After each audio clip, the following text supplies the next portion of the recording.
So welcome again, everybody. I'm so pleased to have you all here today. My name is Emily Ann Opala, and I'm the Knowledge and Research Lead here at the Center for Innovation in Campus Mental Health. And I'm really pleased to be here with you all to talk a little bit about neurodiversity today. So before we go in and do that, I just have a couple of housekeeping things and a brief land acknowledgement. The first thing I want to say here is that we're all viewing and participating in this webinar on the traditional territories of Indigenous peoples of Turtle Island, and we want to recognize their contributions to this place and express our gratitude for our ability to come together and learn today. I'm coming to you all from Treaty 13 territory, which is also known as Dish with One Spoon territory, which represents the shared lands of the Anishinaabe, the Haudenosaunee, the Huron-Wendat, the Mississaugas of the Credit First Nation, and now many other Indigenous and Métis peoples. I always like to say when I do these land acknowledgements that I think one thing that it behooves us as settlers to do is to think a little bit about the fights that are happening across Turtle Island right now. Fights for land, fights for water, fights for missing and murdered Indigenous women and Two-Spirit folks. And I think it's something that we can do to sort of think about those fights and also see what we can contribute to those fights as well. I'm just going to do a little bit of housekeeping. The first thing I want to mention is that closed captioning is turned on for this session. So if that's something you'd like to turn on or turn off, you can find the button at the bottom of your screen that has 2 C's in it. Another thing I want to mention here is that this is a Zoom webinar as opposed to a Zoom meeting. So we cannot see you. You can see us, however. So in order for us to be able to communicate with each other, the chat function is there for us. So if you have any thoughts about the presentation today, if you have any insights, any questions, actually not questions, but thoughts and insights, you can put those in the chat. And that's a really fantastic way for us to communicate. A really great place to start if you'd like to share in the chat is where you're coming from and what land you're coming from. And if you need any help with that, you can go to native-land.ca. So the chat function I mentioned is for discussing our thoughts and feelings. And then the Q&A function is going to be for submitting questions to our panelists. You can pose those questions through the Q&A function all throughout the presentation, and I'm going to be sort of collecting those and posing them to Tara at the end. We're going to have about a 15-minute question period. The last thing that I'm going to mention is that at the end of this webinar, you will have the opportunity to fill out a survey for us. We take evaluation really seriously. We do read all of our surveys. So please take a second and answer that survey for us. So without further ado, I'm so happy to introduce to you all Tara Connolly. Thank you. Excited to be here today and do this. I've asked today that Emily's going to help by sharing screen for me and considering also to help me keep on time for this, so that we have some time for us to have some questions or review some of the comments. So I appreciate your help with that, Emily. Thank you so much. It takes a nice cognitive load off of me in terms of the multitasking. So my name is Tara Connolly. I am the Assistant Director of Research and Development with the READ initiative, which is Research, Education, Accessibility, and Design. And that's at Carleton University. And I've had the chance to work there for quite a while now, and I'm on some really interesting projects that have to do with sort of pushing forward accessibility and accessibility practices in many spaces. So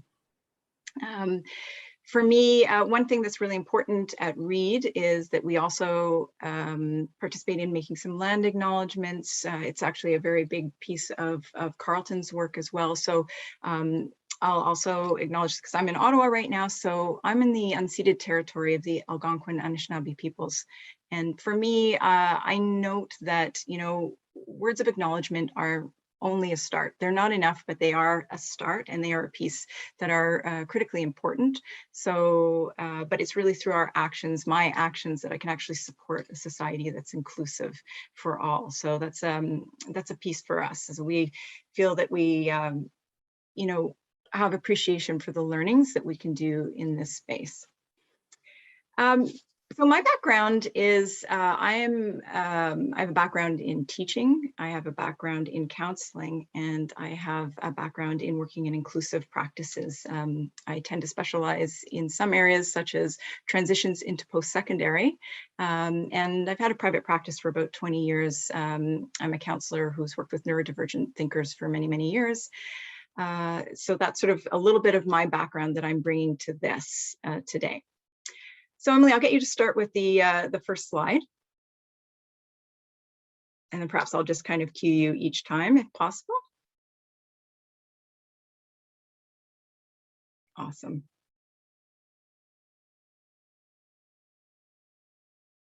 I'm just having a little bit of trouble sharing these slides. Just give me 1 second. No worries, that's okay. As a matter of fact, as you can see, my face is deeply calm right now. So I'm not having to go through the stress of that part. So I appreciate you right now. Thank you so much. So I can actually just speak to the goals, and then if you could head to the goals slides, that's totally cool. So for me, I'd like this to be a bit of a catalyst conversation. 1 hour is not nearly enough to explore neurodiversity in its entirety at all, and nor would I would never be able to do it justice in that sense. I could, however, talk about it for hours. There's a lot of, this is an area that I have a very strong interest in. But what I'm really hoping is today that this gives you a bit of a catalyst to start thinking about this more, how we can sort of have a conversation on how we can contribute to a campus community where whole neurodiversity of thinkers can thrive. So that's my point of coming to you with this today. Hopefully you'll be able to better understand a bit of the terminology, the term neurodiversity, and provide you a bit of context to some of the terms that might be used. And then I'm going to share maybe some learnings and some reflections, and hopefully that will inspire you and encourage you to use a neurodiversity lens when you're doing either your planning or trying to get into initiatives that are increasing accessibility in your campus in general. So great, I'll get you to move on for me, Emily. Awesome. The first thing I'd like to do before entering into these discussions is to have a little bit of a moment to speak to language. Language is deeply powerful, as we know. So even when you think about the framing of a deficit versus difference, and that's what we're going to get into when we talk about the term neurodiversity. When you even look at some of the terms we will have as labels within certain categories, even some of the terminology can be negative and experienced negatively by some people. If you look at the term autism spectrum disorder, the term disorder, the term even deficits, how they're used, those can be sometimes problematic for people in community and for others not. I would say one thing, if I could impart just one thing that you take away today, is to understand that community is diverse, that neurodivergent thinkers, there's diversity in those communities, in all communities, and just reminding ourselves of that, I think, is critically important as we have discussions about how all of us together can come together and create more accessible spaces. So, I think when I reflect on that, it's just that folks who are neurodivergent thinkers are a mixed bag, just like all of us. We all have a mixed bag of challenges and strengths, and that can actually change depending on the day, the context, whether or not you are surrounded by 5 people who are eating loudly. I'm pretty sure anyone out there who's a mom with ADHD would be able to relate to that one. There are real things that kind of make differences each day for someone who might navigate the world with a label of one of these things. So I think I just wanted to point out that language is incredibly important. So when we're working and engaging with folks from any kind of community, it's pretty important to understand identification and how people are identifying. And that really requires just listening and hearing how someone might identify themselves, whether they're saying they are a person with, or whether they're saying, I'm an autistic researcher, I'm someone with dyslexia. Whatever you're going to hear, try and mirror that back. And if you're unsure, you can ask questions, but I think it's really important to hear not assume how someone will choose to identify. So that's pretty important thing as well too. So one thing I'll be transparent about is I am of an age where when I was doing my teaching and my teaching degree, I was pretty steeped in person first language. And so I sort of will use terminology like a person on the spectrum, or a person with Down syndrome, or, you know, a person with. However, I'm extremely conscious of the fact that things are changing, and there are certainly advocates, autistic advocates, who prefer to use identity first language. And out of respect for that, I've begun to change my language as well too. So what I tend to do is you'll hear me dispersing that throughout presentations, and that's why you may see me using different terminology. And I think it's really important to always understand the language and the philosophies and all of the different evolutions that are happening within communities, and not assume that it's always going to be the same thing, nor that everyone from a community is going to feel the same way about it. Great, thanks, Emily. So let's talk a little bit about the concept of neurodiversity. So it's actually a concept that originated out of autistic community. It was, I believe, actually Judy Singer in the 1990s who coined the phrase. She herself, I believe, identified on the spectrum.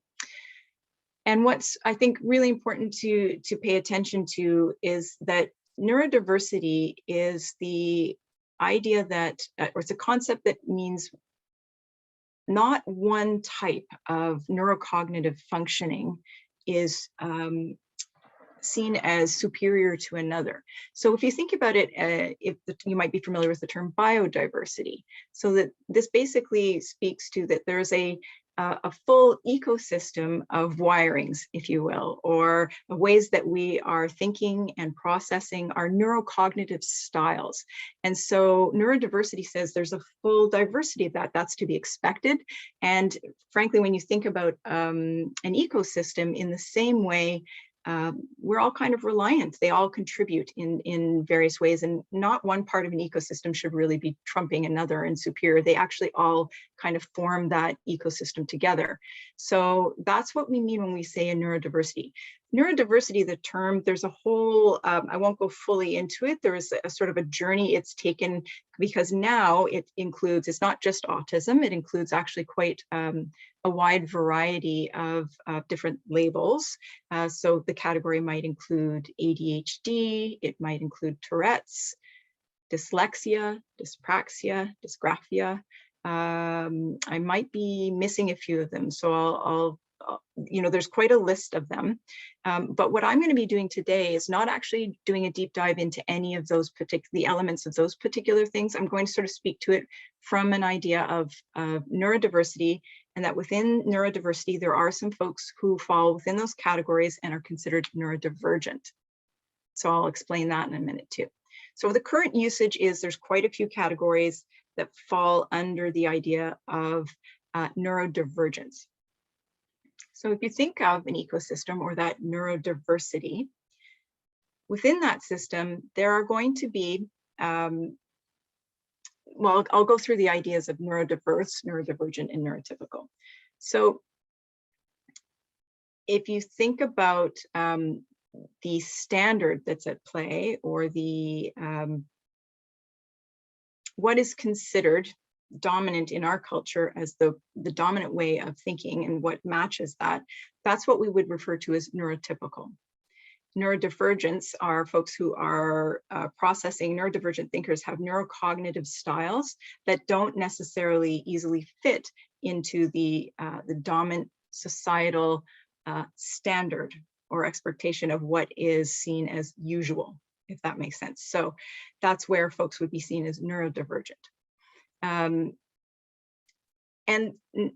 the concept of neurodiversity, it doesn't mean to erase all those other pieces and categories in there. It's actually just to say, look, there's a lot of different neurocognitive styles, and we need to be not valuing one over another. And that's sort of where the neurodiversity paradigm comes into play.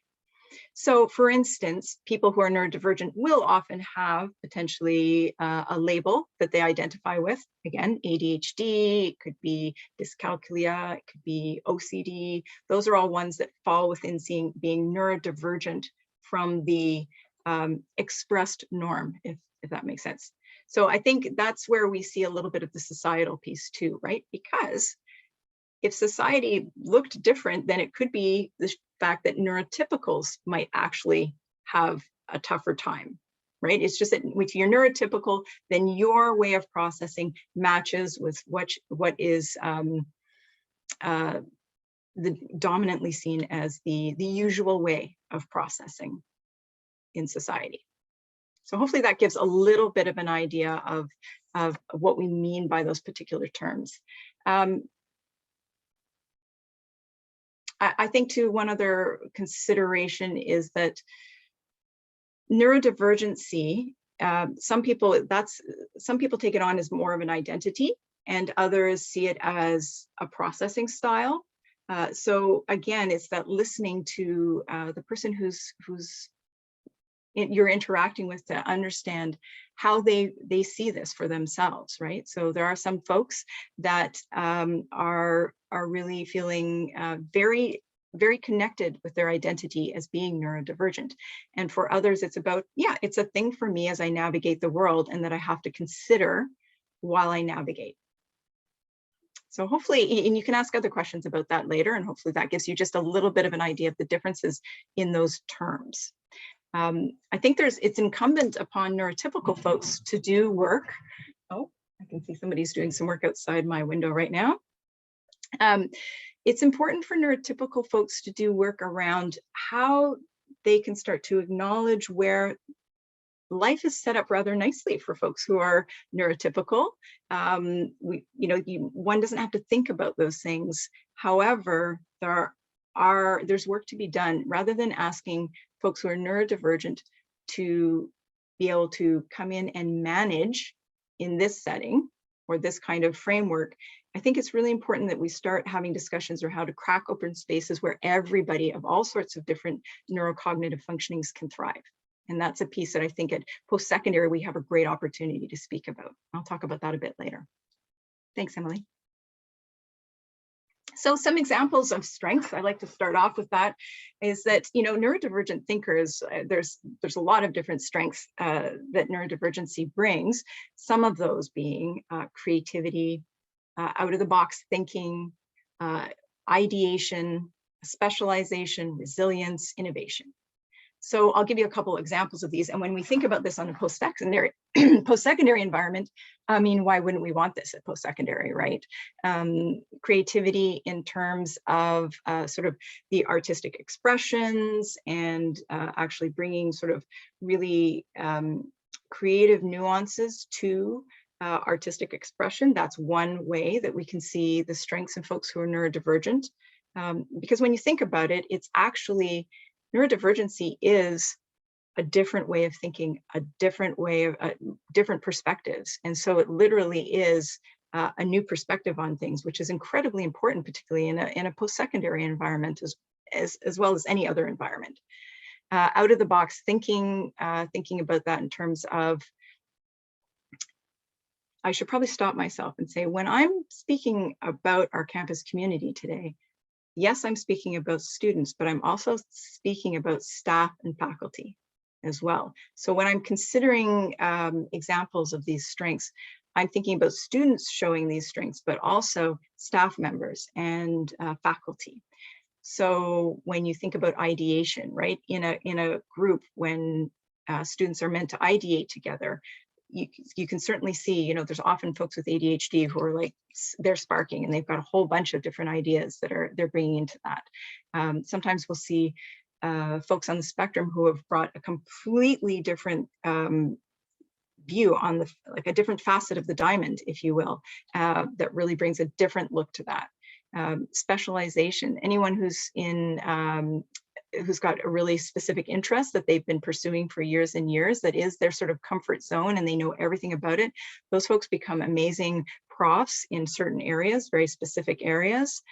You can also find in specialization, I know even for myself, you know, when in hyperfocus, right? The things that can get generated when there's that space for a hyperfocus on something, it's pretty incredible to see, right? So there's all these areas of strengths that really contribute to the post-secondary environment. I would say, as is the case with anyone who has lived experience of navigating barriers, resilience is a big piece, and being able to impart that resilience eventually throughout your journey, whatever point you're at, is actually a real benefit to the folks around us as well too. Innovation, we know that many people who have to get creative in terms of how they do navigate environments, and if they're coming up to barriers and they have to get creative about what they do, there's a lot of innovations that do come out of community.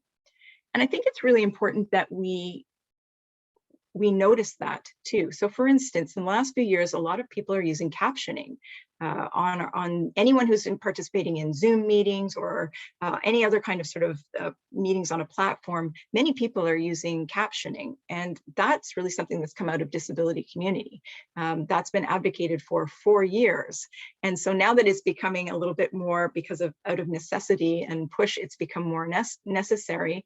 I think it's really important to note where those innovations have come from. There are tons of innovations that come out of community, and we can't forget that as we're all sort of starting to bring things into a more normed category, right? So, and that's what we want. We want accessibility to be the norm. Captions help lots of people. All right, thanks, Emily. So now that we've spoken a little bit about the strengths, I want to talk a bit about areas in post-secondary where we could start looking at creating accessibility, and just speak first about where some of the barriers may be.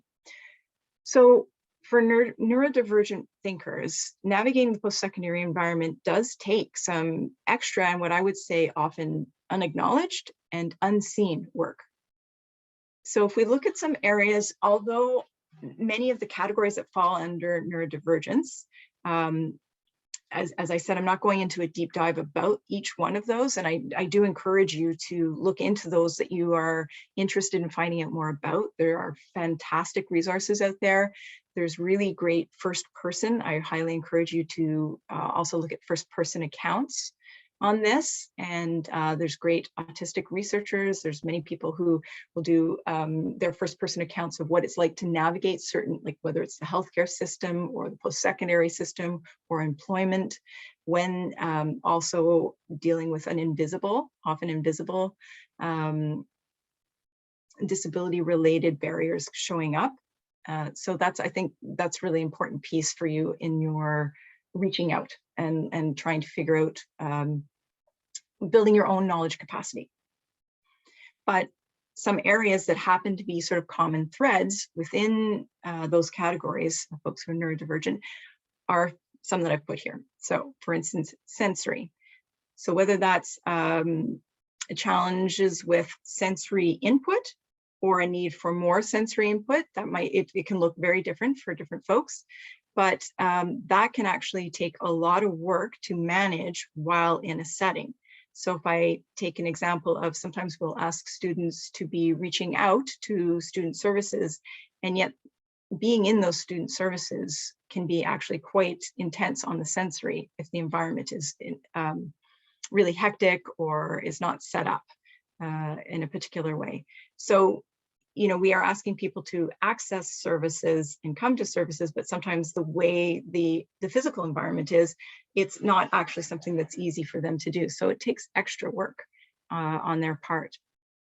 Again, communication is another area where whether that's the intake of communication or communicating outwards.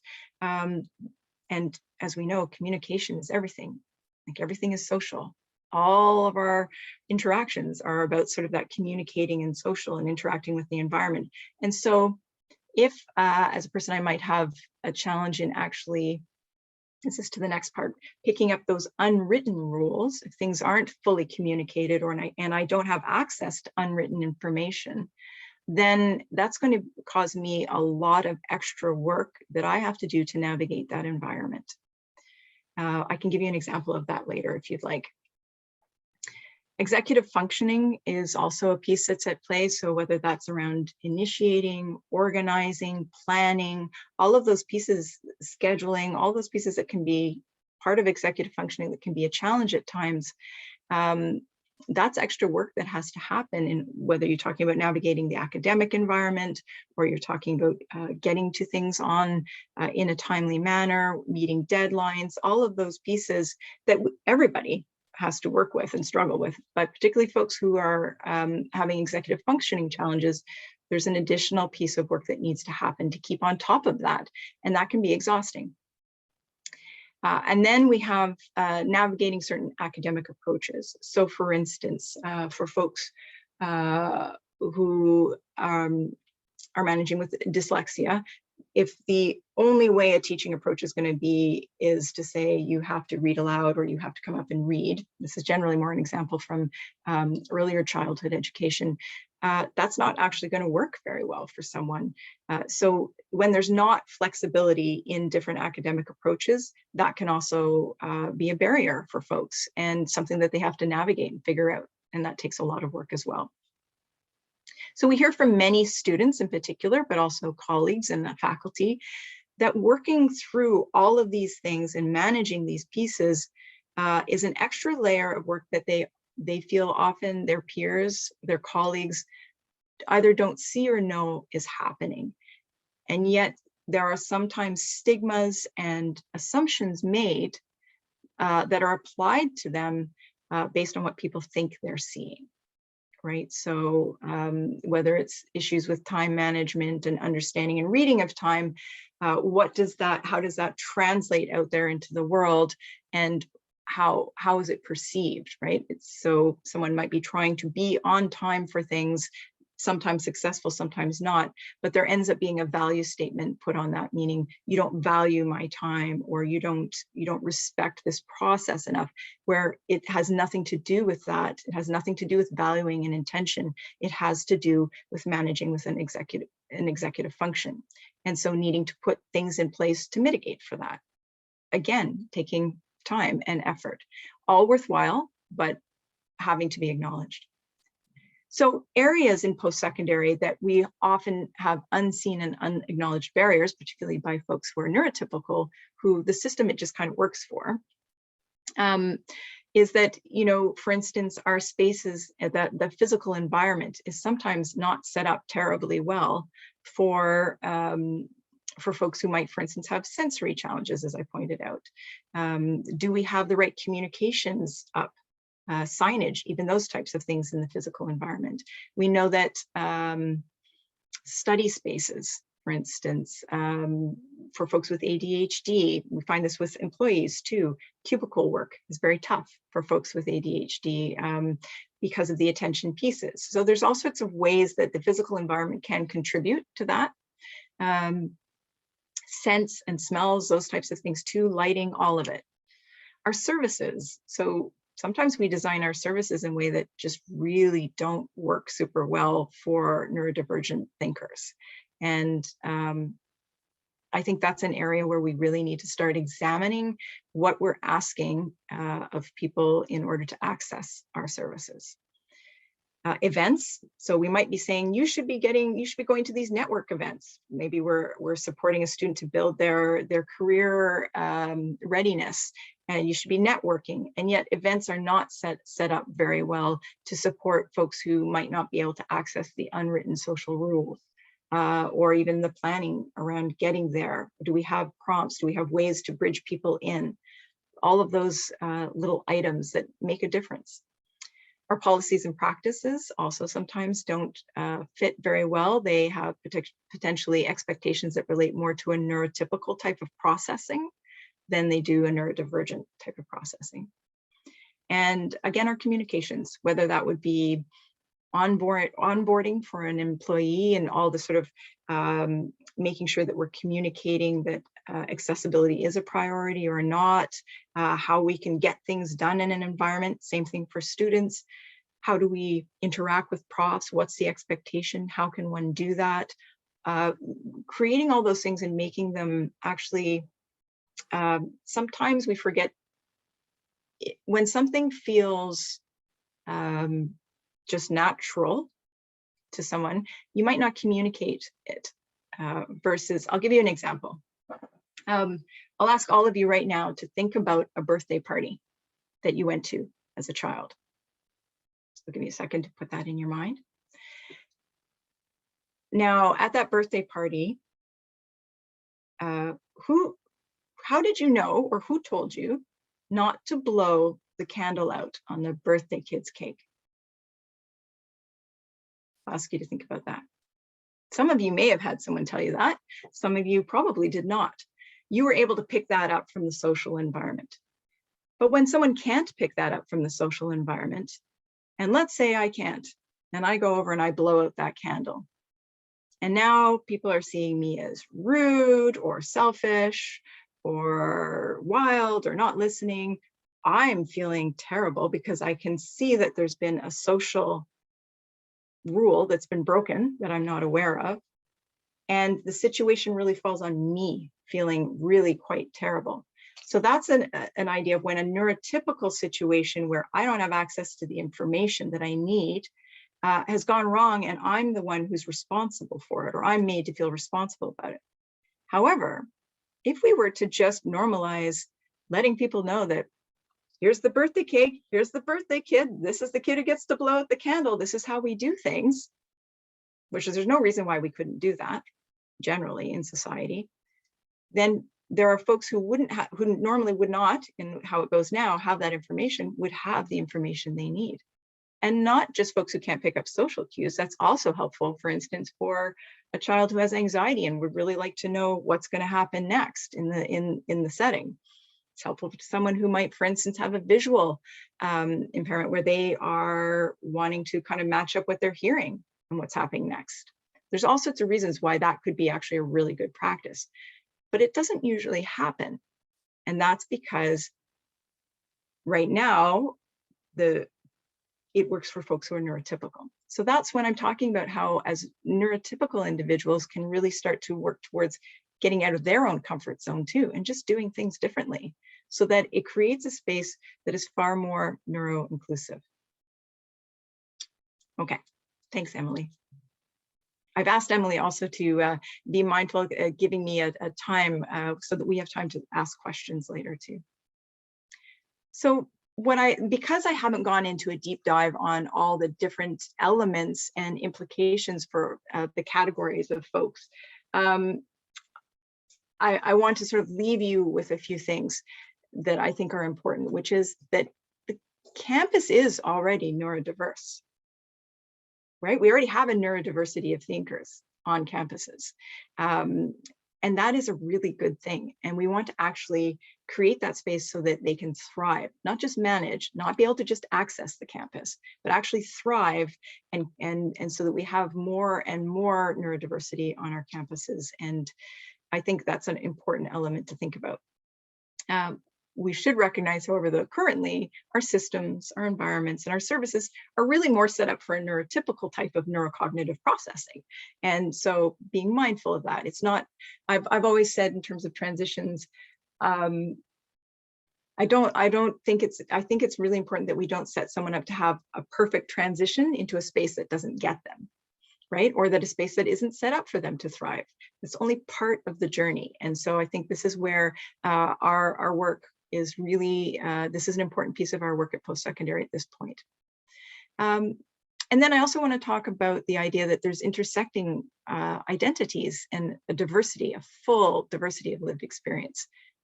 So I'm not speaking about neurodivergent thinkers as having one shared experience. That's not the case at all. And nor would I say that about a group of folks who have identified with ADHD or dyslexia. As is the case for everyone, there are many elements to our personalities and to our experiences and how we live them. And I think it's really important, again, on post-secondary campuses that we create spaces where we're not asking students or employees to choose between their identities in order to have accessible service. So for instance, creating spaces where there's many different options I don't want to have to decide whether I can engage with one service where I feel comfortable or where it really speaks to my identity, how I clearly identify. So let's say I would like to access the Women's Center, but I also would like to be able to be seen in a full neurodivergency of who I am, right? So that's, we often ask people to choose. And so the more diverse services we have that are offered, and the more they are all considering accessibility and the journeys that people with lived experience around navigating barriers are going through, the better, because then there's a real way to access services that are meaningful to us individually. So I think that's an important piece, and I welcome you to ask questions about that too. Having multiple points of services, points of entry to services, I think is essential at post-secondary. Great, Emily. Thanks. So I thought I'd go through a few just examples of strategies. This is sort of a mishmash of different possible strategies that when we're talking about how do we start to crack open those spaces for neurodivergent thinkers. So something that's used often for folks with ADHD and that I sometimes consider a magical unicorn is body doubling. And really, essentially, that is, like, for instance, I could call up Emily and say, hey, I'm working on a particular task right now. She's working on a task and we work together on Zoom. She doesn't work on my task, I don't work on hers. We are just working together.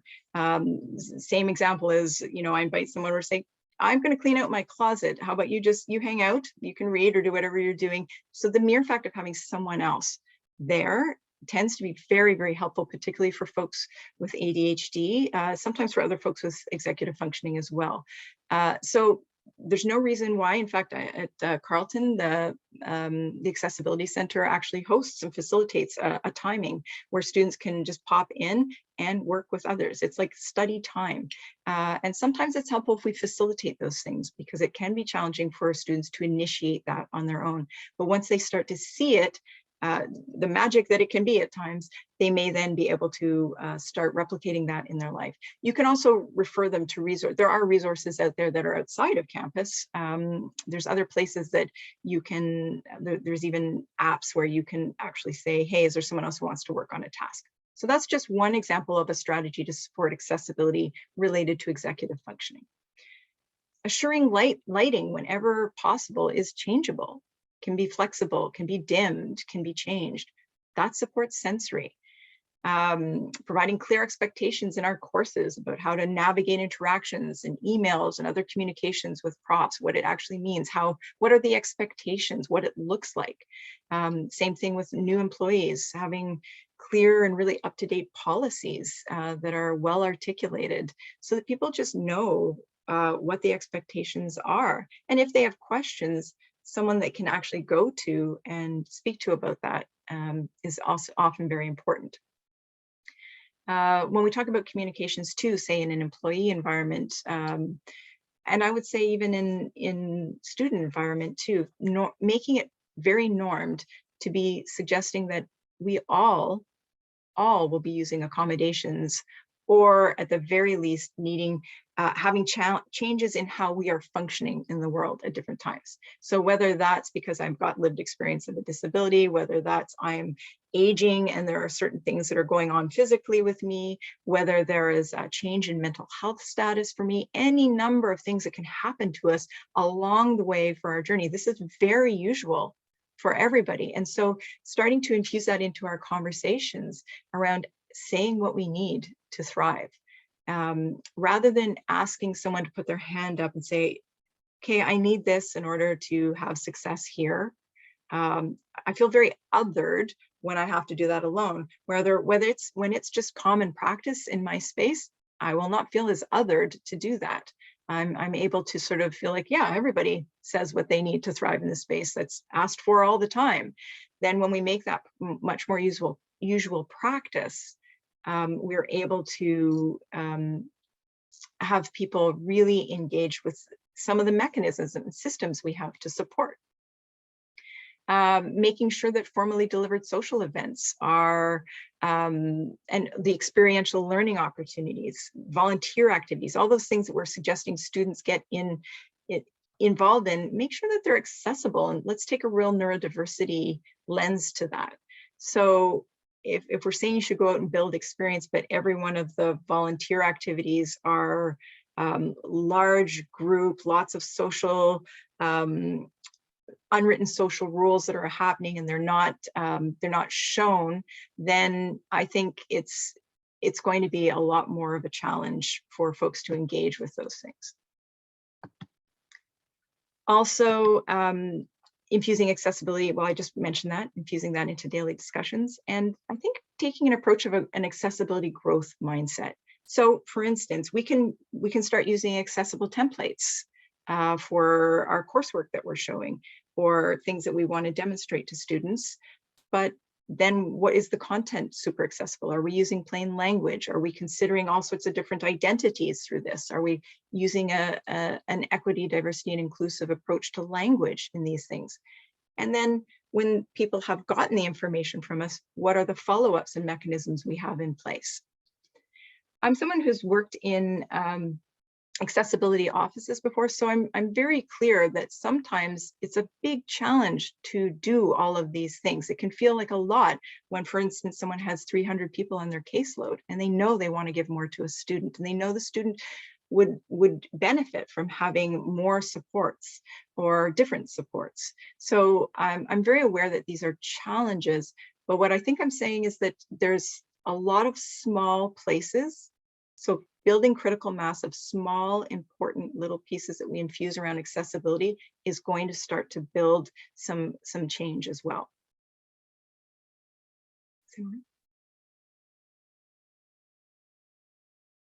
So how do we inform our work on starting to crack open these spaces in post-secondary? Well, first, let's ask students. And then I added in, and faculty and staff, because those are all the folks who make up our community together.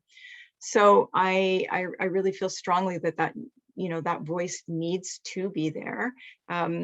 Yasmin Laroche is someone who is an advocate and is with the Federal Public Service, who has taken the phrase "nothing about us without us," and she's just started to say "nothing without us." Like, let's design things always with accessibility in mind, and that means designing things from the get-go with voice included, and having those things informed always. So while it's great to create something and then go back and say, does this work for you? Actually having people from the beginning in all spaces and places, not just things that we feel are accessibility related. That's another piece, right? Accessibility is about everything. It's not just about accommodations. It's not just about very specific disability related pieces. Accessibility is about making sure that all folks can have entry points in which they can thrive and push that accessibility forward. And that includes using a neurodiversity lens when we look at accessibility as well. All of us continuing to learn and grow, that's what supports culture shift. It takes a while. That's the mindset for growth that we need to have.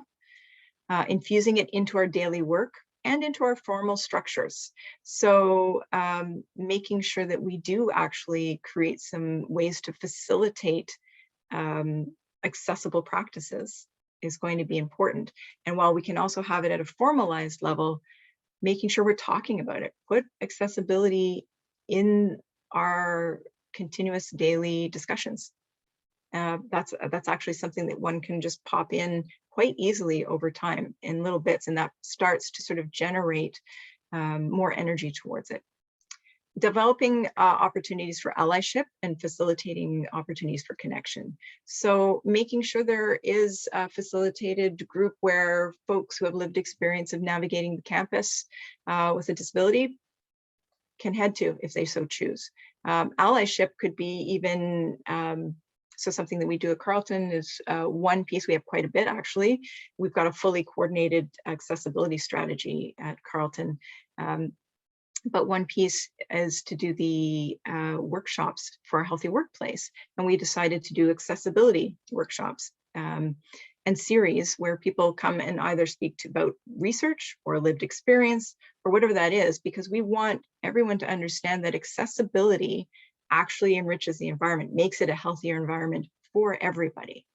It's not just related to specific disability-related pieces. Accessibility in general is what is going to create a much more inclusive environment and diverse environment, which we benefit from. And then, of course, applying that neurodiversity lens on our programs and services. Tara, just letting you know it's 1:45, so if you could wrap up in the next 5 minutes. Yep, thanks. So now it's just what we're left with, which is the opportunities that are there. We definitely have opportunity to enhance our services and create both delivery and format and spaces that are more accessible to neurodivergent thinkers, absolutely. Creating those social and physical spaces that are reflective and responsive to, for instance, sensory issues, challenges with communication, making sure that unwritten social rules are clarified and accessible and out there in a way that's not meant to say, oh, well, one person doesn't know this rule, so therefore we're going to state it for that person. We're going to say we just norm it, that we start stating those things and making them obvious. And there's a real benefit to that, by the way. There's a lot of people are in sort of their cruise control and we don't think about why we do things. Yet when we're confronted with a why, or someone who might actually transgress that social rule unknowingly, this is a great opportunity to say, yeah, why do we do it that way? So there's a real excellent opportunity in really engaging with neurodivergent thinkers on this level as well too. Improving our knowledge and our understanding or attitudes about neurodiversity and universal design, which is what I was referring to when saying creating things from the start in a way that makes them as accessible as possible to everybody or as many people as possible. That's what's going to really allow for us not to just rely on the idea of accommodations to fix stuff, but really, or to rectify things. It's actually from the get-go, we've designed it inclusively. And then drawing on the lived experience shared by individuals and community. I know a lot of really excellent autistic researchers who've contributed a lot to the field. And again, in all the different areas, there are people who are sharing lived experience. And anyone who is an end user of a program or a service are going to be able to give you some really valuable information.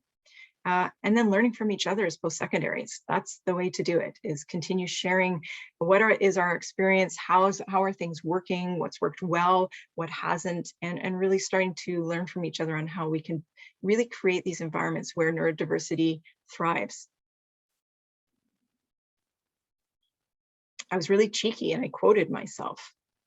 Campuses are already neurodiverse. Let's make sure that they are neuro-inclusive. So it's really, again, about the work of even the neurotypical folks to say, let's start to try and notice where things could be done differently so that we actually come out of our own comfort zone and create spaces for neurodivergent thinkers and how they process, how they engage, so that we're actually getting the full benefit, right? And we're not expecting folks who are neurodivergent to simply manage in an environment. They're actually thriving in said environment. So, and you see an example already of it today. Emily has taken off a cognitive load for me, which is a really important piece so that I can start to share and just be speaking with you today, as opposed to managing certain things. And while, yes, I can do it, absolutely I can, it requires an extra level of work for me as someone with ADHD. So, and this is just, contact information if you need more. Happy to provide you some resources and speak to some. I didn't put a references list in here, but there are plenty of great resources that people can use when they're starting to explore neurodivergence and neurodiversity in general. Great, so let's leave some space for questions or comments. Fabulous. Thanks for taking the time to join us today. I really appreciate it. Thank you so much, Tara. That was fantastic. I really think people are going to get a lot out of that. Hope so. An hour is not very much, so I tried to cram a whole bunch of different things in. Literally, I could probably take 5 hours on this one, and that would be a great deep dive for us all to do. So we have a couple of questions already, and one that I think is a really insightful question that is really interesting from an anonymous attendee. So this question, I'm going to read it out as it is, because I think it's well written. So this question is not meant to be political, but this presentation, and considering the importance of environment, considering sensory differences, how can our services and institutions be more mindful for those who are neurodivergent related to mask wearing, i.e. the mask gets in the way of delivery, best service, etc.? That's a great question. So I think, so let me just think on that one for a minute. It's not even just mask wearing, it's all sorts of ways that we, there are going to be times where services have either mandates or rules or things that need to happen. So it's always about how can we flex, what can we do to support things? And sometimes it's really getting way out of the box, and it really depends how many people are struggling with a certain thing. So if it's mask wearing, for instance, if it's a majority of students that are struggling with that, then there'd be quite a big shift in a service, I would say. Whether it's an outdoor appointment, not always easy for instance, in winter, and I understand there's confidentiality issues, but that's like a quick out of the box sort of like, how can we make this work? Because the point is, we don't want to say, gee, sorry, guess you can't have this service. We really want to engage in a discussion on how can we make this workable? How can we get you what you need? So is it an online appointment? Not as ideal potentially for someone as an in-person appointment, but potentially for a little while, that's the way it's going to work. And certainly I know there's adjustments in masks. I realize this doesn't attend to the sensory question you're bringing up, but for instance, making sure we have masks that are clear for people who need to read lips, for making sure that we are paying attention to all the different inclusive pieces. The shift has been really hard, for instance, shifting to online. So back-to-back Zoom meetings, 7 hours in a day. I'll tell you that my nervous system is fried by the end of the day, and it has quite an impact in what I can then do later in my own other parts of my life. And so even just kind of starting to have those conversations, I think that is the initial piece I would say, is that we need to actually talk about it and say, okay, there's a thing happening here, there's a challenge and there's a barrier. What can we do about it? I don't have all the answers in terms of the mask thing right now. I think that's a really good question. And as mandates shift too, making sure the communication is really clear and out there for everybody. I think this time period in life has actually given just a tiny inkling to people who don't struggle with understanding the social rules and implications of that, just a little bit of an idea. They've had to ask themselves, where do I stand? How many people can go in the elevator? Do I stand this close? Does that person want to wear a mask? Do they care that I'm wearing a mask? What do they think about masks? I don't know.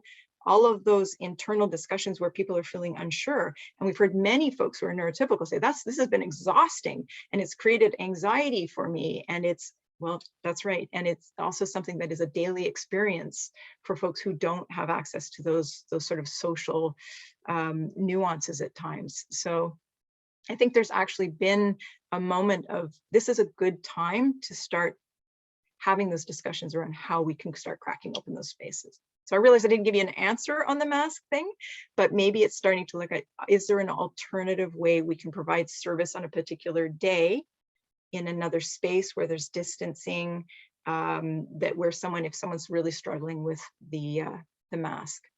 I know that it's come up in many of my meetings with folks too. So we've done a few different things around masks, but it's also about speaking to the individual around what can work and be acceptable for them as well too, and how they can then match that with access in the environment.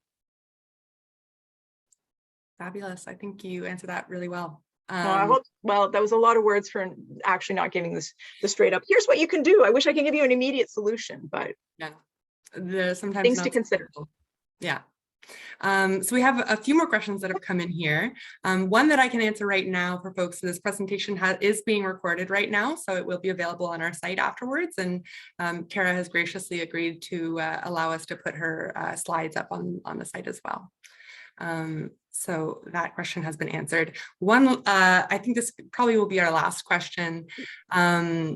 could you speak to the connection between neurodivergence and mental illness? So for example, would someone who lives with borderline personality disorder be considered neurodivergent? Oh, that's interesting. That's funny that someone just brought up that question to me the other day. So there is, I was actually speaking with an autistic researcher that I'm a colleague of mine who, when I mentioned I was doing this, she said, oh, right. And it's which things go under that category, because that's debatable too. And so there is always shifts and changes in terms of what is considered, which labels, which identities fall under neurodivergency. So if I understand the question correctly, it might be asking whether, so mental health and how that connects to identity in terms of neurodivergence, as opposed to the impacts, right? Because straight up we can say, just like for anybody, there are mental health concerns for any person, and certainly folks who are neurodivergent are going to experience potentially anxiety about things for many, all various and different reasons for each individual, but certainly mental health is something that they need to attend to and take care of, just like for everybody, right? Neurotypical folks as well. So that one I'm not as sure about in terms of whether it falls under the category of neurodivergence. But what I would say is that there are many folks who also have several different areas of neurodivergence, right? So there are folks with autism, so autistic folks who have ADHD as well, or some people have mental health identities, you know, they've got bipolar and something else as well too. So it's very possible to be neurodivergent and be struggling with a mental health challenge or a mental health identity, and it, you know, whether or not they are exactly one and the same, they're not the same, but they are co-current, if that makes sense. And I think, you know, to be quite honest, attending to stuff that matters and is important to folks who are neurodivergent is beneficial for all again too, right? Like, who doesn't on occasion have a sensory challenge in a moment, right? So if environments are set up so that they're not meant to kind of be really over sensory, then that's probably beneficial for a lot of folks. The idea of, you know, quiet times or more subdued times in grocery stores now, well, there's plenty of people who could benefit from that. And some who it's almost critical and essential for them to be able to get that activity done. So I think, again, us looking at how all the areas of our health, our physical health, our mental health, our emotional wellness, our connections, all of those things that help us thrive as humans, just making sure we're seeing them through a neurodiversity lens so that folks who are neurodivergent can be attending to that just as much as folks who are neurotypical. Fabulous. Thank you for those fantastic answers. You're most welcome. And thank you for this excellent webinar. We're getting lots of feedback in the chat from people who are thanking you for this great presentation.